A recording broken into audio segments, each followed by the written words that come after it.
Appreciate it. And I'll be brief in my opening statement so we can leave more time for questions. I've submitted a written statement, but I'm not going to use it. I'm just going to talk to you guys for a few minutes. And All right, here we go. Suspend. You know the drill. Off to jail. That's a war crime. That's a 1-year ban from the committee. Anyone who is a persistent violator will be banned for 3 years. So don't know whether the guy falls in that category. Looks like it. I hope after 3 years he'll find a more productive means of employment. Secretary Rubio, we have 2 hearings a week. You know, you seem to have a more robust following than most of our witnesses that come before us. But anyway, there'll be a couple more. So thank you for stopping the clock. But I appreciate it. So. And I know there's a lot of other topics you're going to ask me about, so we can talk about those, including the ones that Senator Shaheen just outlined. But let me just talk about Venezuela in particular. Please. I think we can talk, if you want. I'm sure your questions will be about what happened before and led up to in the operation. I want to focus my comments this morning on what happens now and moving forward, because you're going to ask about the going back. And let me just say this. What is our goal going in? We had in our hemisphere a regime operated by an indicted narco-trafficker that became a base of operation for virtually every competitor, adversary, and enemy in the world. It was, for Iran, their primary spot of operation in the Western Hemisphere was Venezuela. For Russia, their primary base of operation in the Western Hemisphere, along Cuba and Nicaragua, was Venezuela. In the case of China, China was receiving oil at a huge, about $20 a barrel discount. And they weren't even paying money for it. It was being used to pay down debt that they were owed. This is the oil of the people of Venezuela, and it was being given to the Chinese as barter at a 20% discount per barrel in some cases. And so you had basically 3 of our primary opponents in the world operating from our hemisphere from that spot. It was also a place where you had a narco-trafficking regime that openly cooperated with the FARC and the ELN and other drug trafficking organizations using their national territory. It was an enormous strategic risk for the United States, not halfway around the world, not in another continent, but in the hemisphere in which we all live. And it was having dramatic impacts on us, but also on Colombia and on the Caribbean basin and all sorts of other places. It was an untenable situation, and it had to be addressed. And it was addressed. And now the question becomes what happens moving forward. As I've described to you in previous settings and in individual conversations, we had 3 objectives here. The final, I'll work it backwards, because the end state here is we want to reach a phase of transition where we are left with a friendly, stable, prosperous Venezuela, and democratic, in which all elements of society are represented in free and fair elections. By the way, you can have elections. You can have elections all day. But if the opposition has no access to the media, if opposition candidates are routinely dismissed and unable to be on the ballot because the government, those aren't free and fair elections. That's the end state that we want: free, fair, prosperous, and friendly Venezuela. We're not going to get there in 3 weeks. It's going to take some time. And so objective number 1 was stability. In the aftermath of the removal of Maduro, the concern was what happens in Venezuela. Is there civil war? Do the different factions start going at each other? Are 1 million people crossing the border into Colombia? All of that has been avoided.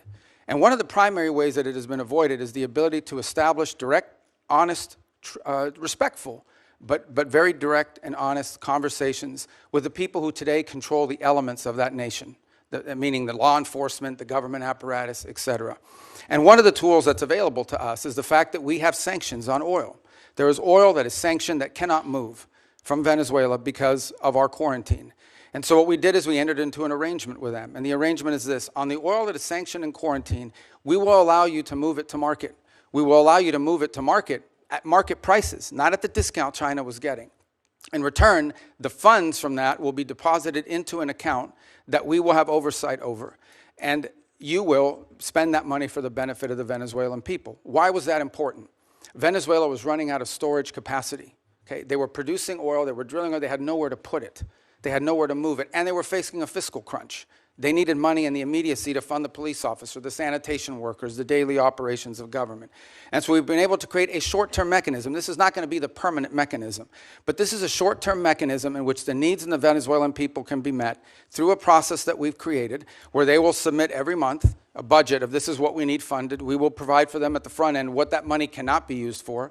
And they've been very cooperative in this regard. In fact, they have pledged to use a substantial amount of those funds to purchase medicine, and equipment directly from the United States. As in fact, one of the things they need is diluent, depending how you want to pronounce it. And that basically is the light crude that you need to mix with their heavy crude in order for the oil to be able to be mixed and moved. They used to get 100% of that from Russia. They are now getting 100% of that from the United States.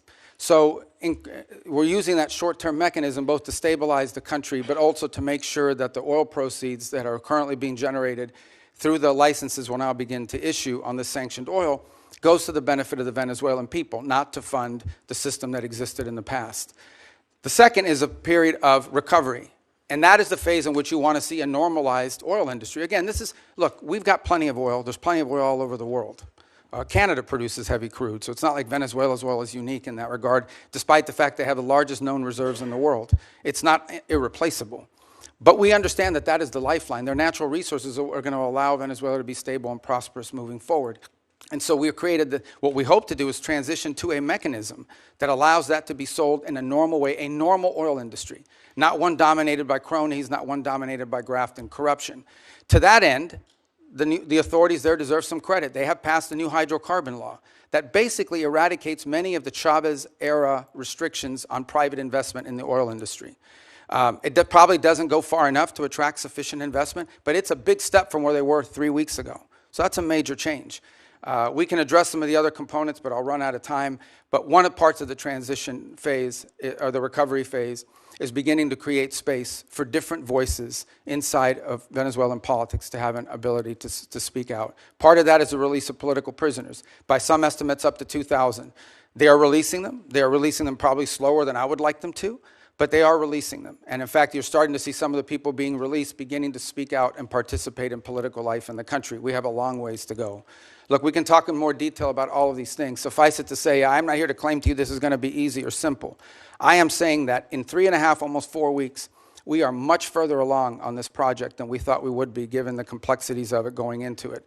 And I recognize that it won't be easy. I mean, look, at the end of the day, we are dealing with people over there that have spent most of their lives living in a gangster paradise. So it's not going to be like from one day to the next, we're going to have this thing turn around overnight. But I think we're making good and decent progress. It is the best plan, and we are certainly better off today in Venezuela than we were 4 weeks ago. And I think and hope and expect that we'll be better off in 3 months, in 6 months, in 9 months than we would have been had Maduro still been there. So thank you.